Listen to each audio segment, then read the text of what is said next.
Hari ini kita akan membahas terkait dengan aturan coding pada kasus persalinan, ya, kehamilan dan persalinan.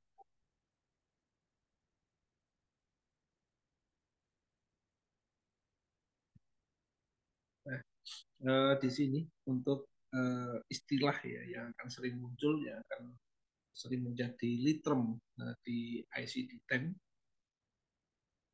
Nah, eh, di kasus persalinan ini dokter kan yang seringnya ya nulis itu ada istilah G1, P, P-nya berapa, P0 misalkan A0 ya. Itu artinya G-nya adalah gravida, P-nya adalah partus, A-nya adalah abortus. Jadi gravida adalah kehamilan, kehamilan berapa, partusnya itu berapa kali, abortusnya berapa kali. Nah ini semoga mahasiswa familiar ya pada kasus kehamilan, itu maksud dari keterangan GPA. Nah, beberapa litem yang sering muncul seperti abortion, kemudian pregnancy, kemudian labor, ya, usaha untuk persalinan, kemudian delivery, hasil untuk kelahirannya, bioperal, ya, untuk nifas, kemudian maternal care. Nah, ini beberapa yang sering muncul ya, yang banyak litemnya di ICD volume 3.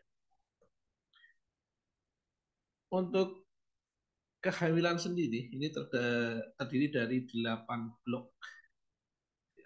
Ya, 8 blok. Ada O00 sampai O08 yaitu kehamilan yang berakhir dengan keguguran. O10 sampai O16 kehamilan odema, proteinuria, hipertensi pada kehamilan, salinan. Kemudian O20 sampai O29 ini adalah gangguan maternal lain yang terutama berhubungan dengan kehamilan. Kemudian U30 sampai dengan U48 adalah perawatan maternal terkait janin, kantung ketuban, dan kemungkinan masalah persalinan. Kemudian U60 sampai dengan U75 ini adalah komplikasi persalinan dan kelahiran. Jadi sudah masuk masa persalinan di U60 sampai U70. Kemudian untuk persalinannya sendiri, metode persalinannya O80 sampai dengan O84. Kemudian untuk O85 sampai O92 adalah komplikasi yang terutama berkaitan dengan nifas. Kemudian O95 sampai dengan O99 adalah kondisi obstetrik lainnya. Ada beberapa pengecualian ya, penyakit tertentu dan injuri yang mempengaruhi kehamilan, persalinan, penyakit eksternal untuk mortalitas ya, kode P, W, E, J. Cedera itu ya nanti kalau kasus persalinan tapi mengalami cedera ya kodenya S, T, T88, T88.6, T98. Kemudian yang berkaitan dengan gangguan perilaku dengan di masa nifas misalkan itu ada F53. Ibu hamil yang mengalami ya ini tetanus untuk obstetrik gitu ya. Ini A34, kemudian nekrosis kelenjar hipofisis pasca persalinan ini E23, kemudian puerperal osteomalacia ini M83.0, kemudian pemeriksaan kehamilan untuk pemeriksaan misalkan kehamilan risiko tinggi Z35, kehamilan untuk pemeriksaan kehamilan normal Z34. Ini beberapa pengecualian untuk kasus kehamilan persalinan, nanti kodenya bukan kode O yang larinya nanti ke blok yang lain.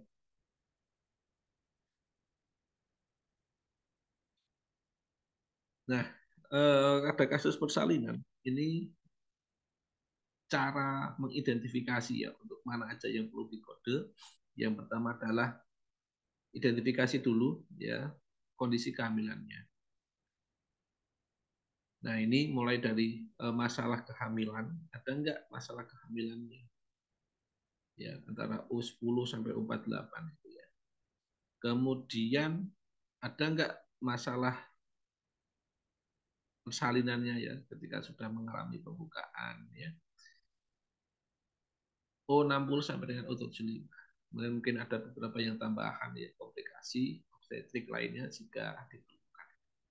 Ya, intinya adalah yang pertama cek dulu kondisi kehamilan. Yang meliputi ada masalah kehamilan, masalah persalinan, mungkin ada komplikasi tambahan obstetrik lainnya setelah mengupas.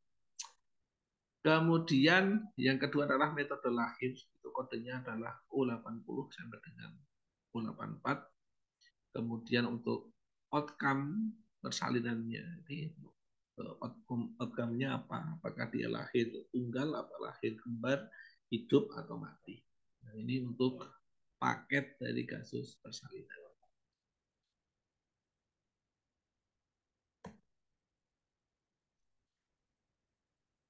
Nah, ini beberapa catatan ya untuk status kesehatan antenatal.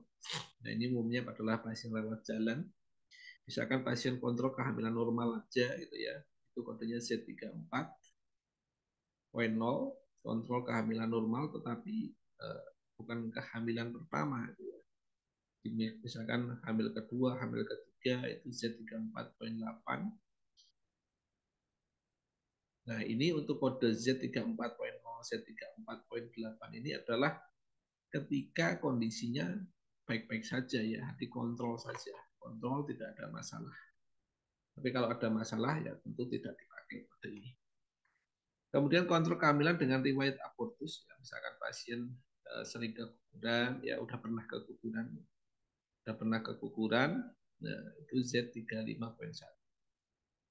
Tapi kalau sering ya kegugurannya misalkan mahasiswa melihat gitu ya, keterangannya adalah G-nya misalkan G4 gitu ya, P-nya 0, A-nya 3, udah 3 kali keguguran. Berarti dia cenderungnya adalah larinya ke habitualis gitu ya, di abortus habitualis. Jadi larinya ke O26.2.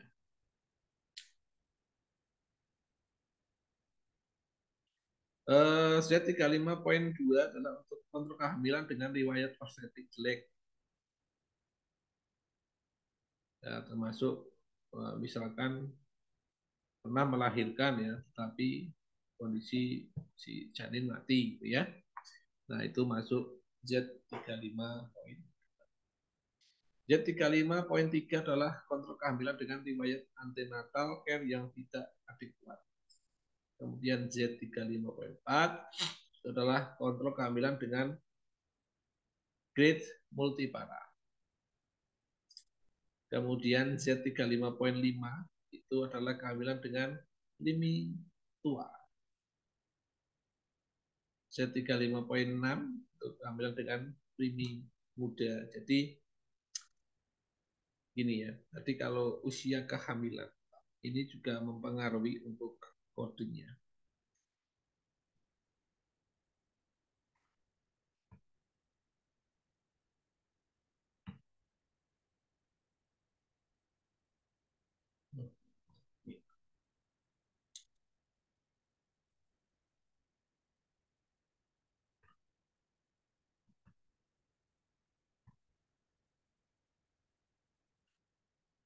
Nah, ini memang di kelompok nih ya, kelompok Z30 sampai Z39 ini adalah untuk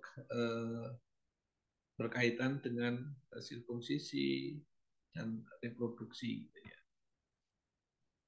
Ini banyak nanti akan kepakai pada kasus-kasus yang berkaitan dengan masalah reproduksi ya. Seperti misalkan kontrasepsi itu ya untuk KB, nah itu Z30. Nah, yang tadi Z35, Z35, nah ini untuk hamil terlalu tua dan hamil terlalu muda. Ini ya, kasus-kasus kehamilan beresiko, walaupun masih kondisinya sehat itu ya, kodenya adalah.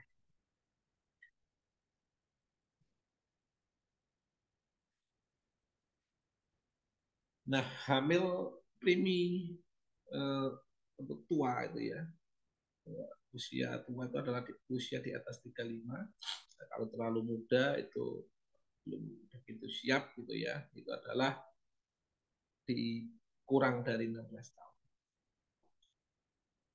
Kemudian ambil resiko tinggi ya Z35,8. Kemudian untuk Z36 ini adalah untuk screening antenatal untuk kelainan kromosom, termasuk untuk amnion sintesisnya. Kemudian screening antenatal untuk malformasi janin menggunakan USG itu Z36,3.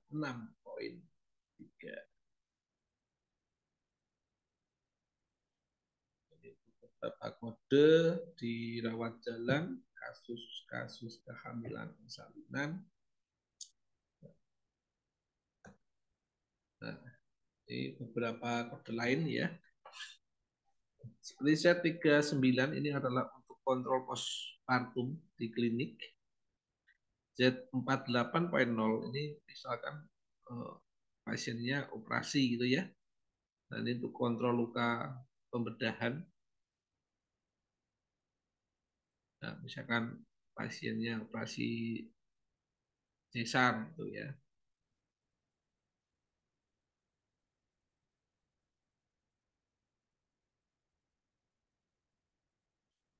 Nah, ini untuk misalkan ganti beban itu ya pakainya Z48.0.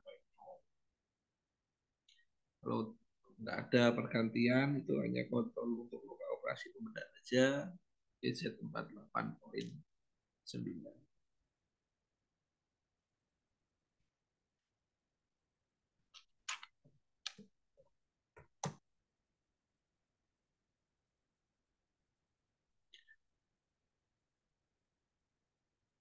Iya, di sini Z48.0 ini adalah untuk change of dressing, removal of sutures.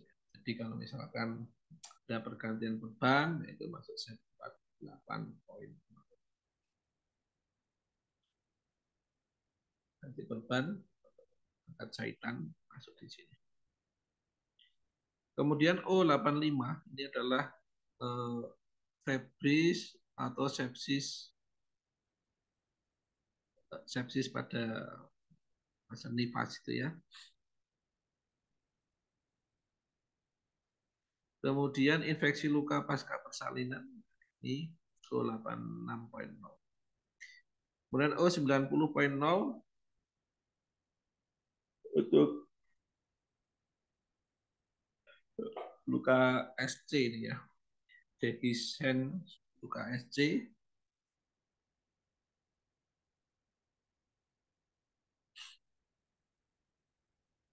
Nah, kemudian tadi yang untuk beberapa yang kasus Z30 sampai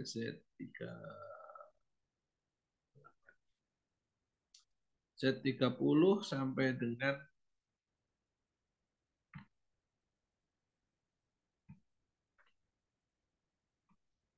Z30 sampai Z39. Ini adalah berkaitan dengan reproduksi. Nah, tadi untuk Z30-an ini adalah yang berkaitan dengan kontrasepsi manajemen. Jadi ada sterilisasi, ada pasang IUD, untuk konsul KB itu bisa masuk. Untuk KB obat gitu ya, Z30.4. Oke, ini adalah untuk penggunaan Z30, kontrol IUD-nya, termasuk pengecekan ya, pemasangan kembali itu bisa Z30 poin. Untuk pemasangan pertama itu Z30 poin. Jadi kalau kontrol IUD, nyabut ambil IUD ya Z30 poin.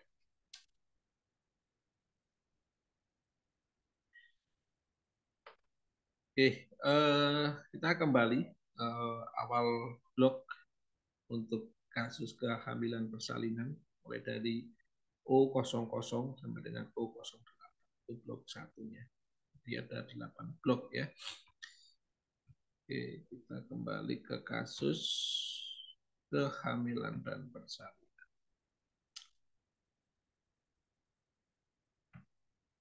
Nah, kita ke blok pertama dulu, O00 sampai dengan O08. Seperti ini untuk di ICD O00 sampai dengan O08, di mana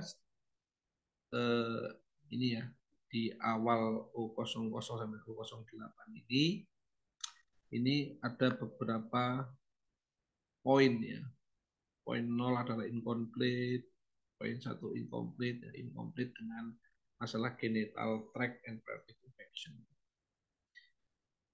Nah, yang ini ya, ini digunakan untuk O00 sampai dengan O03 ya, sampai dengan O0. Kemudian untuk exclude-nya itu ketika multiple gestation after abortion. Ya, ini ketika hamil kembar itu ya, bisa kembar 2 atau 3 atau yang lain gitu ya. Itu ke kode O31.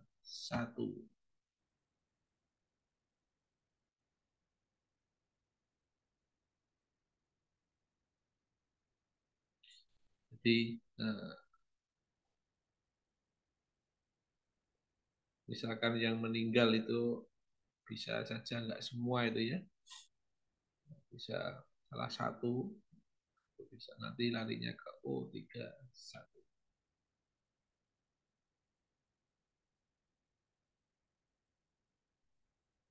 Jadi kalau kasus kembar ya memang ada kekhususan ya, misalkan ada yang aborsi salah satu itu masuk ke situ.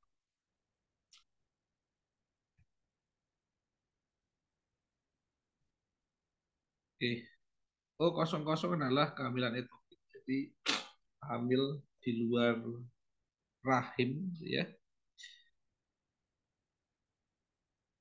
Nah, ini ada yang di tubal pregnancy, ada di ovary pregnancy ya.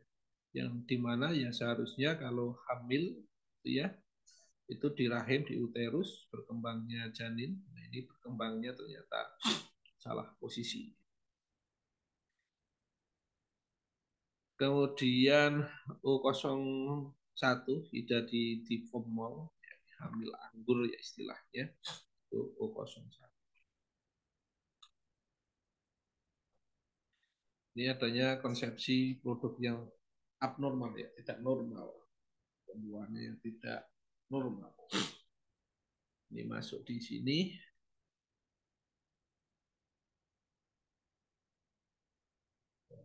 Termasuk ada sedikit ovum gitu ya. Ternyata nggak jadi ya, nggak jadi janin. Jadi untuk di masa konsepsinya, masa pembuahannya ini ternyata hasilnya kopong gitu ya. Ini beberapa permasalahan selain hamil anggur ya, di O02. Nah, kalau di O03 ini adalah sampai O06. Ini adalah kasus aborsi. Nah, ini selalu di sini ada keterangan C before O03 for subdivision. Jadi ini suruh melihat ini untuk subnya. Apakah spontan, komplit, atau incomplete. Incomplete apakah ada komplikasinya atau tidak. Bentuk komplikasinya apa? Apakah komplikasi poin 0 ini adalah komplikasi genital tract dan pelvic infection. Poin 1 kalau terjadi pendarahan. Poin 2 kalau terjadi emboli. Poin 3 kalau ada komplikasi lain selain masalah genital tract, pelvic infeksi, selain pendarahan, selain emboli. Itu poin 3. Nah, poin 4 ini kalau tidak ada komplikasi. Nah, Kemudian kalau abortus komplit itu poinnya 5. 5 itu kalau komplit tetapi ada komplikasi. 6 komplit ada komplikasi pendarahan. 7 ada komplit ada komplikasi emboli. 8 ini komplit or complete or unspecific with other and unspecific komplikasi.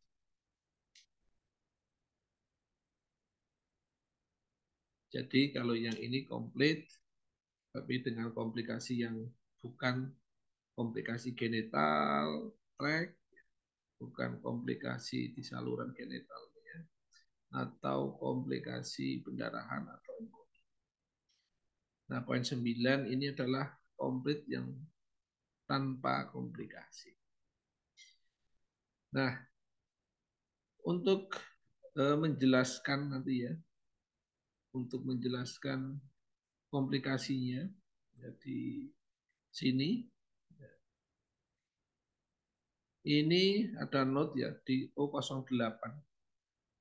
Ini O08 ini tidak bisa ya dijadikan sebagai diagnosis utama ya. Kalau kita buka di rule ini tidak bisa digunakan sebagai diagnosis utama.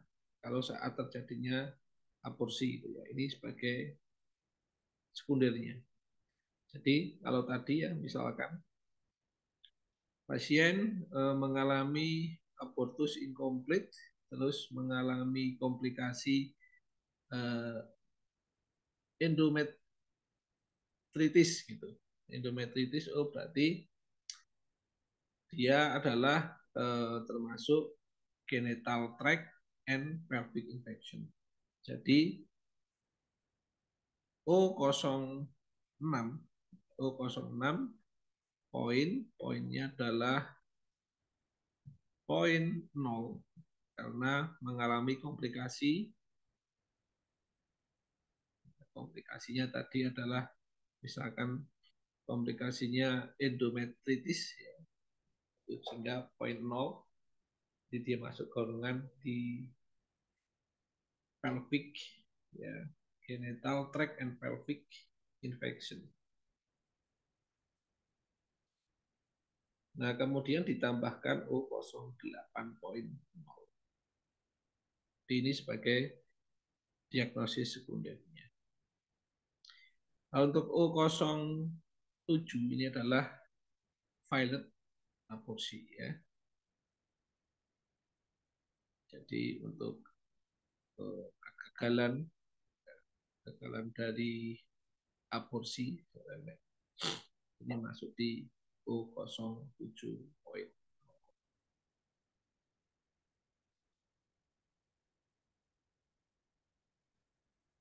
Jadi misalkan secara medis ya pasiennya memang disarankan ya karena tidak mungkin untuk dipertahankan kehamilannya dan juga memang ya, terpaksa aborsi.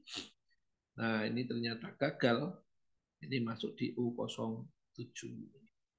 Nah di kode U07 ini perlu hati-hati ketika kode U07. Ini kalau di rumah sakit atau tempat bekerja ada kode ini berarti siap-siap aja untuk bikin insiden report ya. Maksudnya apa? Ya ini berarti kan terjadi kesalahan. Ada kemungkinan ya, kemungkinan terjadi kesalahan sehingga mengalami kegagalan. Ini kode yang cukup berbahaya ya. Ada kemungkinan diinvestigasi gitu ya untuk pasien tesnya kenapa terjadi kegagalan aborsi.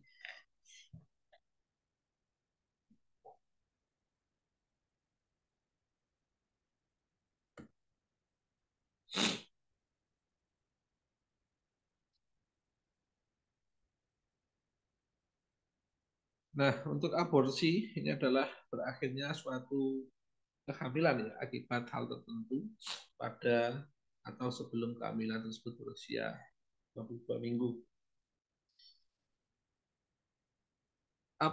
Abortus spontan adalah abortus yang terjadi secara alamiah tanpa intervensi dari luar untuk mengakhiri kehamilan tersebut. Jadi, ya terjadi aborsi secara spontan ya.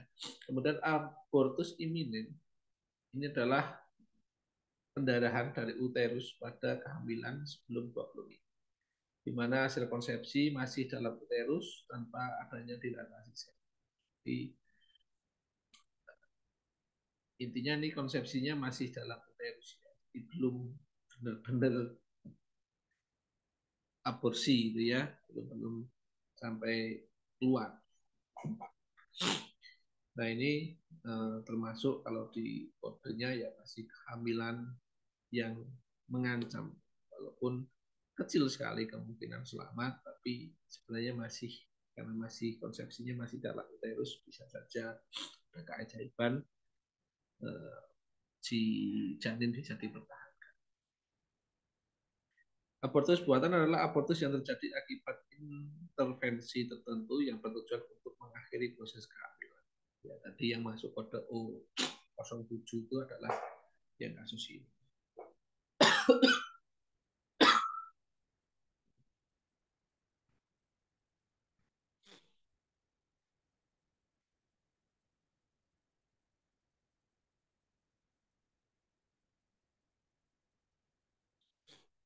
Kemudian abortus insipens adalah peristiwa terjadinya pendarahan dari uterus pada kehamilan sebelum 20 minggu dengan adanya dilatasi serviks uteri yang meningkat, lebih parah dari iminen ya. Tapi hasil konsepsi masih berada di dalam uterus. Abortus incomplete, di mana sebagian jaringan yang namanya incomplete berarti tidak komplit.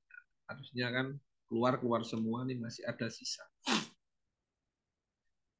Masih ada sisa di uterus. Abortus komplit berarti peristiwa pengeluarannya lengkap, seluruh jaringan konsepsinya keluar. Jadi usia kehamilan bawah 20 minggu itu ya. Berat janin kurang dari 500 gram. Abortus habitualis, ya, terjadi abortus berulang pada 3 kehamilan atau lebih berturut-turut. Jadi kalau sudah keguguran 3 kali, nah itu masuk kategori abortus habitualis. Missed abortion atau embrio fetus meninggal dalam kandungan masih tertahan dalam kandungan itu ya. Jadi fetusnya meninggal tapi masih dalam uterus.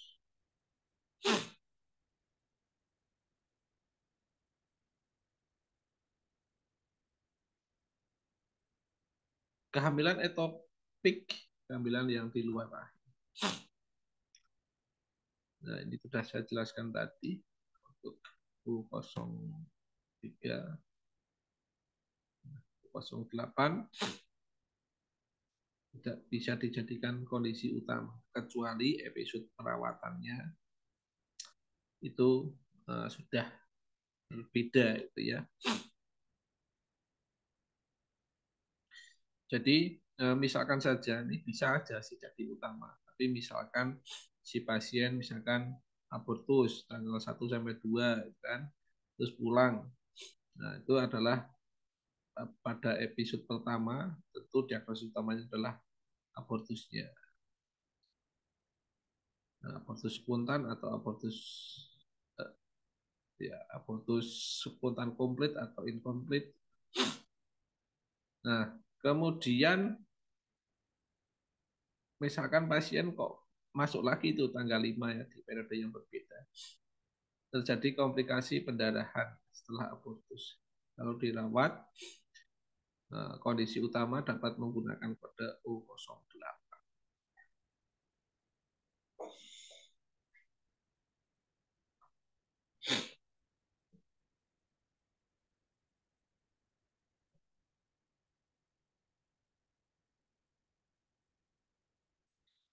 Nah, ini misalkan saja kasus terjadinya abortus incomplete dengan rahim tembus gitu ya. Spesialisnya ginekologi. Nah, ini untuk kodenya Di sini kan abortus tidak komplit dengan komplikasi lain atau tidak dijelaskan. Sehingga O06.3 itu dijadikan sebagai diagnosis utama. Kemudian untuk tambahannya bisa O08.6 karena kerusakan organ jaringan pelvis setelah abortus.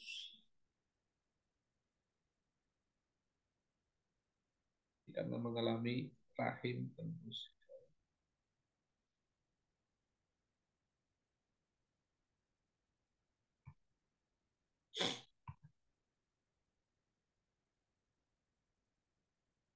Ya, ini kan karena mengalami ini ya, laserasi, perforasi, ini bisa digunakan sebagai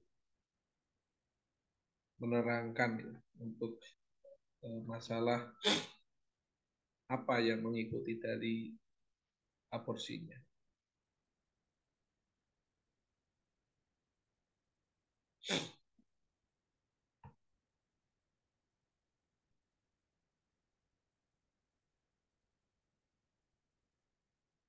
Untuk O10 sampai O16. Nah, O10 sampai dengan O16 untuk bagian kedua. Ini adalah hamil dengan edema, protein urea, hipertensi, gangguan hipertensi pada ibu hamil. Dimasuk di sini ya, O10 sampai dengan O16. Termasuk preeklamsi, ya, ibu hamil dengan edema, ibu hamil dengan protein urea, ibu hamil dengan preeklamsi maupun eklamsia masuk di O10 sampai dengan O.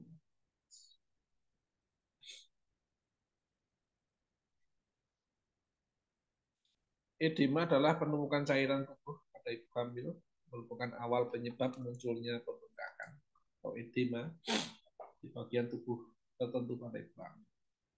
Protein urea atau mikroalbumin urea. Jadi di urinnya ada protein, ya, namanya.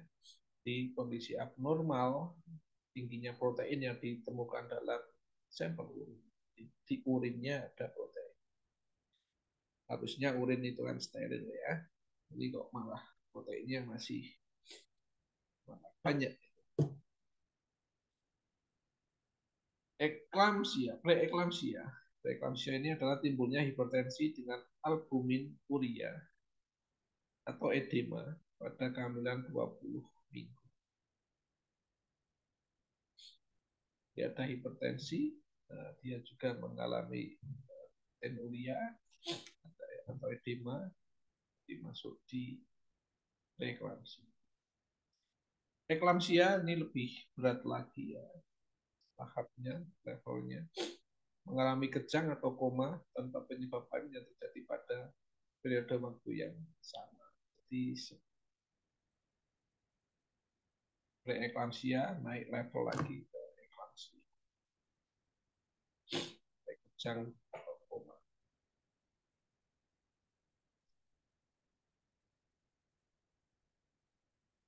Ini wanita hamil dengan tekanan darah 140/90 atau lebih, edema muka, tangan, albumin ureanya lebih dari 1. Tekanan darahnya naik 30, terus atau 15 ya diastoliknya. Nah, ini harus dianggap preeklamsia. Jadi hati-hati ketika mengalami edema dan tekanan darahnya juga tinggi, kemudian albumin ureanya positif lebih dari 1. Nah, ini sudah kecenderungan mengalami preeklamsia. Nah, ini kalau tekanan darahnya tinggi ini ya, di 150, ada albumin urea, edemanya juga nyata, albumin ureanya lebih dari 3, ya. Ada gangguan penglihatan, ada nyeri perut, Nah, ini masuk kategori preeklamsia.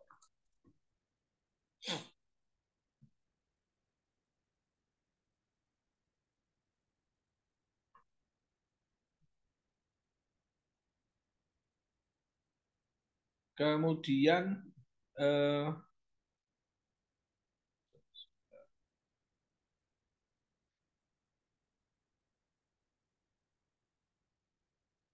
untuk kelainan maternal lain pada kehamilan itu adalah O20 sampai dengan O29.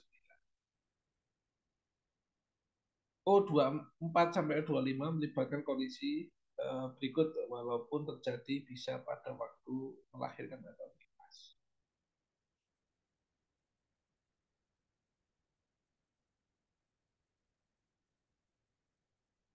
Ya, ini untuk esrutnya misalkan ini. Untuk masalah janin, amnion, dan mungkin atau melahirkan ya, masalah ketuban, ini masuk ke O30 sampai dengan O48.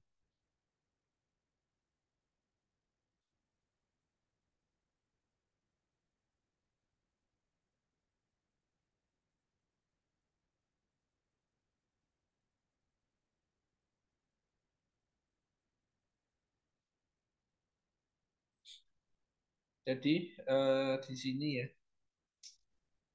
di O24 sama O25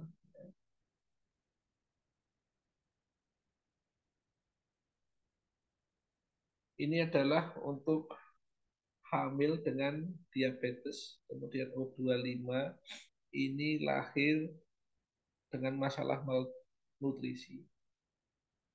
Nah, ini bisa pada saat hamil maupun pada eh, sudah pada masa waktu lahir maupun masa nifas. Ini juga masih kategorinya bisa dikode ke O24 sampai O25. Jadi tidak hanya pada kondisi hamil saja. Di kondisi setelah hamil itu untuk kode ini bisa dipakai di masalah ibu nifas tapi mengalami DM atau malnutrisi itu bisa digunakan kode U24 maupun U25. Walaupun tadi kan keterangannya di sini adalah kelainan pada maternal lain pada kehamilan. Ini khusus O24 sama 25 ini misalkan sudah masa setelah kehamilan pun bisa digunakan. O20 ini adalah pendarahan terlalu dini, O21 muntah ya, hiperemesis, O21 di muntah itu sebenarnya mual-mual tuh normal tapi kalau berlebihan nah ini masuk di O21. Komplikasi vena pada O22, infeksi saluran genitourinary pada kehamilan adalah O23. Kemudian DM pada ibu hamil O24. Nah, ini termasuk setelah hamil juga masuk O24 sama O25 ini adalah kekhususannya. O26 adalah asuhan ibu untuk kondisi lain yang banyak berhubungan dengan kehamilan. Kode O20 sampai dengan O29. Kemudian untuk komplikasi anestesi, nah ini masuk O29.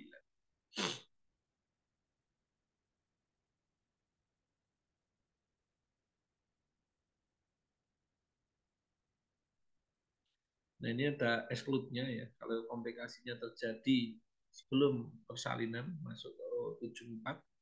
Kalau setelah masuk ke masa nifas O8. Kalau terjadi pada kasus aborsi itu O00 sampai dengan O08.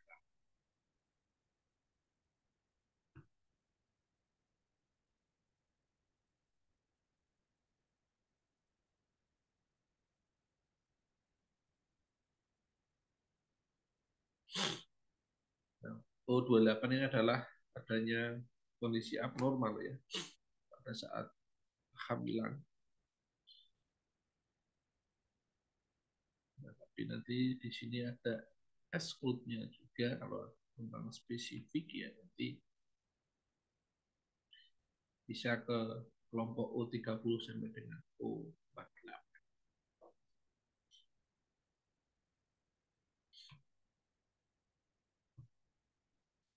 Oke, sekarang kita ke kelompok O30 sampai dengan O48. Setelah maternal care related to fetus amnion cavity.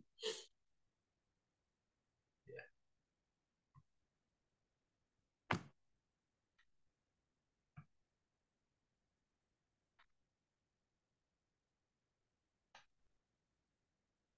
Kode ini bisa dipakai untuk menjelaskan alasan asuhan saat admisi untuk pengakhiran kehamilan, perawatan antenatal, induksi persalinan, intervensi, prosedur sewaktu melahirkan. Nah, misalkan kehamilan ganda, kehamilan presentasi, janin disproporsi, kemudian kelainan organ, kelainan masalah janin, kelainan cairan, selaput amnion, kelainan plasenta, persalinan palsu, kehamilan memanjang. Nah, di sini eh, kode ini ya digunakan untuk jadi gini, O30 sampai O48 ini digunakan untuk masalah kehamilan tetapi belum masuk masa persalinan. Jadi belum ada pembukaan. Nanti akan lain kodenya ketika sudah masuk pembukaan. Kalau sudah masuk pembukaan, sudah masuk ke masa persalinan, ya kodenya di atas O60. Jadi kalau ini diketahui waktu hamil, gitu ya.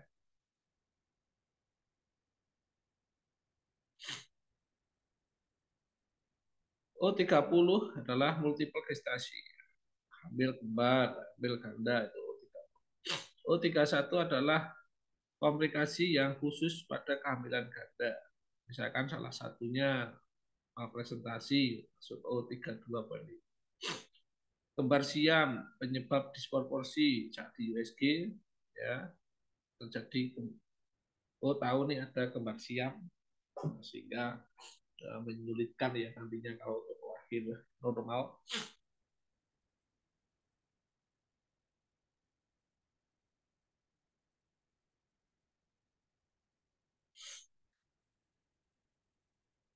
Nah, kalau kehamilan dengan obstruksi labor itu masuk ke O64 sampai O6.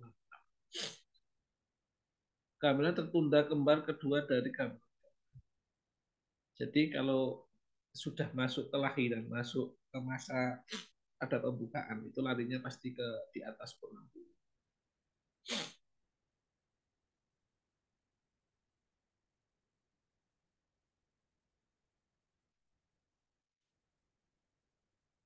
Oke, coba kita lihat ini ya.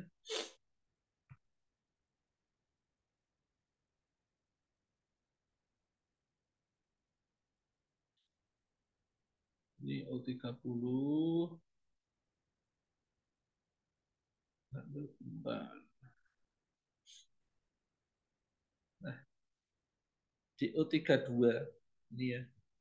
Misalkan eh, bayi sungsang ini. O32.1. Bayi sungsang sama, bayi sungsang. Tapi ketika dia sudah masuk pembukaan, menghalangi jalan lahir, itu larinya ke O64.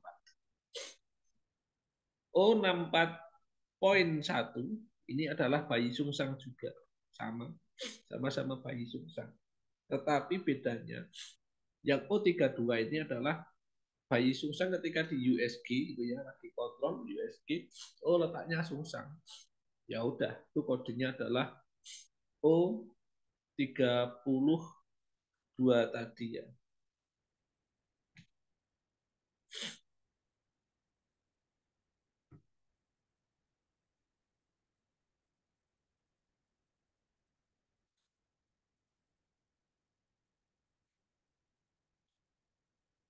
Nah, ini O32.1. Ini kalau diketahui ketika hamil. Tapi kalau bayi sungsang pas persalinan ini nggak bisa persalinan normal, udah pembukaan, bayinya sungsang, terus di SC misalkan, ya itu masuknya ke O64.1. Itu bedanya. Jadi kode O30 sampai O48 ini ya, ini adalah kecenderungan untuk menerangkan kondisi kehamilan.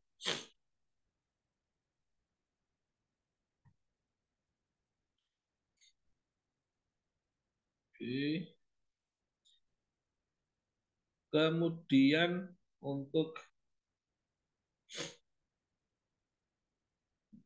ini O33 ya, ini adalah asuhan ibu untuk disproporsi yang diketahui atau dicurigai.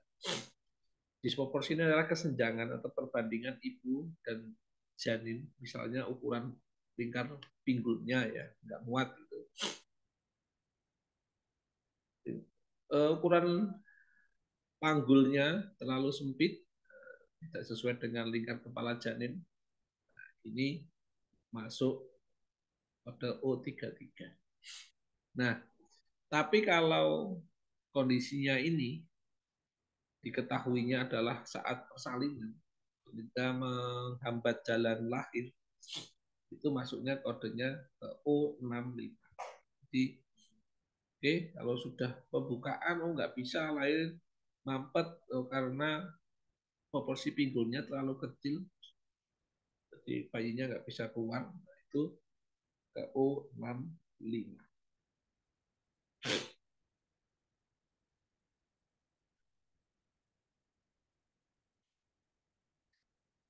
Jadi O33 sama O65 itu posisinya hampir sama, O65 sampai O66. Tapi eh, menerangkan ya, kalau O33 itu adalah saat hamil, O65 itu adalah saat tersalin, saat masuk masa tersalin.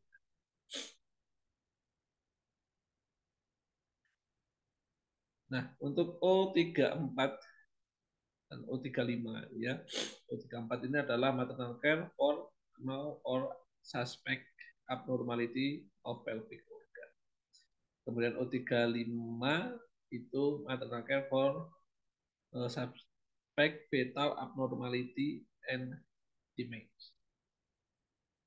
Nah, O34 ini adalah asuhan ibu untuk kelainan organ panggul pada ibu yang diketahui atau diduga tidak normal. Ini kalau pada kasus sudah masuk persalinan itu O65.3.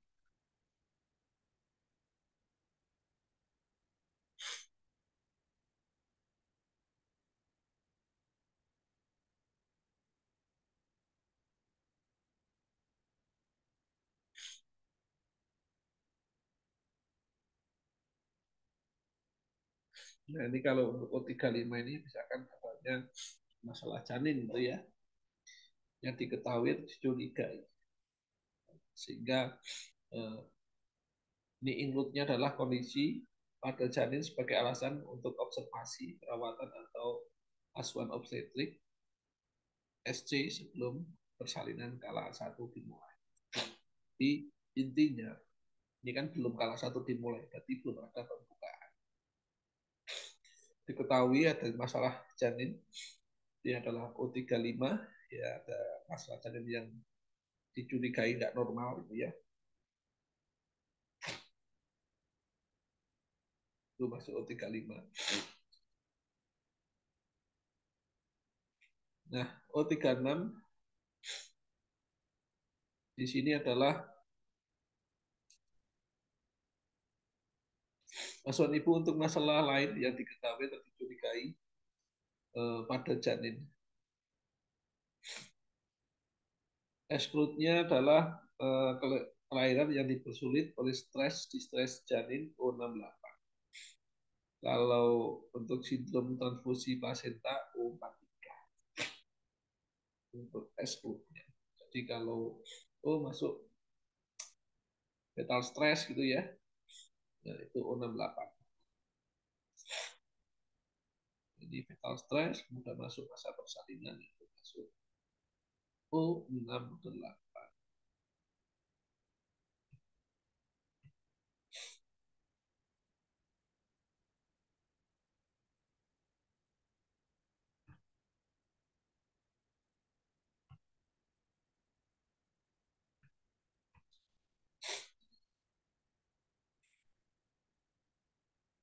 Ini untuk O34 sendiri, ini ada, wah silakan di uterinya ada tumor, terus terjadi malformasi genital ya di uterus. Terus sebelumnya pernah SC itu ya, karena kalau sebelumnya pernah SC kemungkinan untuk kelahiran kedua misalkan normal, ketika ngeden takutnya sobek gitu sehingga terpaksa akan cenderung di SC lagi. Nah ini adalah O34. Jadi ibu misalkan habis SC ini kan masih beresiko sehingga masuk O34 poin.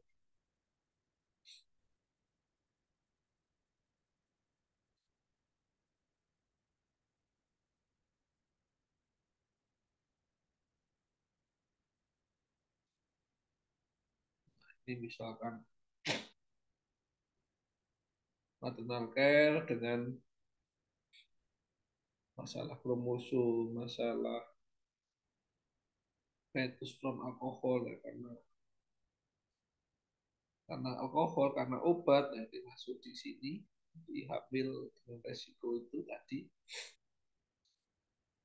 Nah, O36 ini akan lebih spesifik lagi. Oke, ini ada masalah resusnya, misalkan resus antara ibu dan anak berlawanan.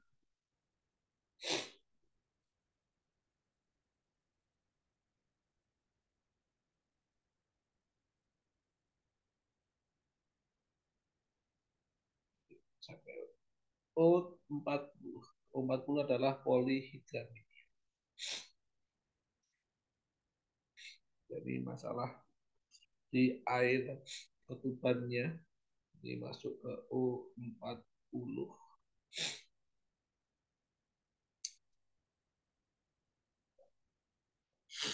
Jadi kalau poli artinya kan banyak ya, polihidraminium cairan ketuban itu terlalu banyak, ini masuk O40. Untuk O41 ini ada gangguan pada air ketubannya, tetapi tidak sampai ini ya, pecah ya, bukan ketuban pecah dini. Dan misalkan saja kalau tadi terlalu banyak, ini terlalu sedikit ya. Oligohydramnion. Adanya infeksi di aminionnya, di air ketubannya. Nah, kalau ketuban pecah, itu larinya ke O42. Nah, O42 ini ada keterangannya di sering umum terjadi KPD pada ibu melahirkan. Nah, KPD ini spesifik untuk terjadinya kapan. Kalau lebih dari 24 jam, itu nanti kodenya adalah O42.1. Ketika kurang dari 24 jam, O42.0.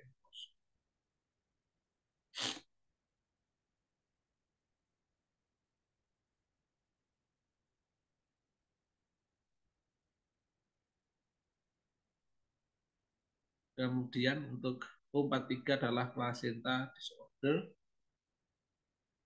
Ini untuk exclude-nya maternal care for fetal growth O36, placenta previa O44, prematus of placenta, abusio placenta, di placentanya lepas O45.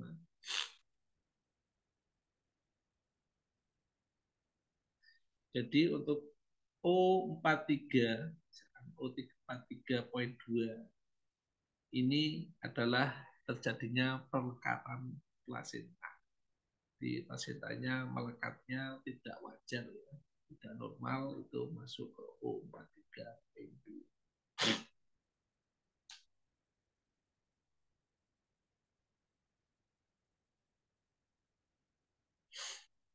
Nah, untuk plasenta previa adalah kondisi ketika ari-ari atau plasenta ari-ari berada di bagian bawah rahim, geser, tidak sesuai seharusnya, sehingga menutupi sebagian atau seluruh jalan lahir. Selain menutupi jalan lahir, plasenta previa dapat menyebabkan pendarahan hebat, baik sebelum maupun saat persalinan. Nah, ini untuk plasenta previa. Perhatikan di situ terjadi pendarahan atau tidak. Kalau terjadi pendarahan, masuknya O44.1. Nah, terjadi plasenta previa, ada pendarahan misalkan. Tetapi diketahuinya adalah saat persalinan, dia larinya kodenya adalah O69.4. Jadi kalau di bawah O60 itu adalah sebelum masa persalinan. Jadi kalau ini yang O44, ini adalah waktu waktu plasenta previanya diketahui saat hamil. 45 ini adalah eh, lepasnya plasenta. Nah, ini yang jadi perhatian, ada enggak pembekuan darah, ya. Kalau ada pembekuan darah berarti dengan with coagulation defect, O45.0. Kemudian untuk antepartum hemorrhage itu O46.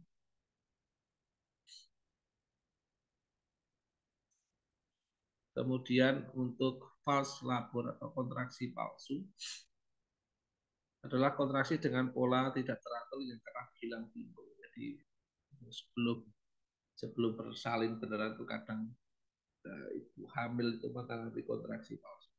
Nah, ini kalau terjadi sebelum 37 minggu itu O47.0, kalau sesudah O47.1.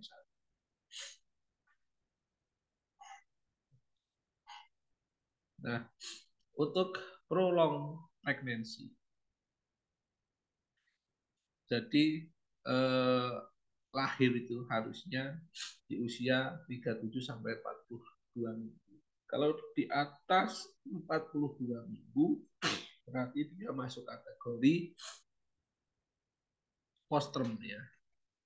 Jadi prolong pregnancy ini kategorinya di atas 42 minggu. Oke, demikian dulu ya. Ini untuk kasus komplikasi persalinan. Kita lanjut lagi.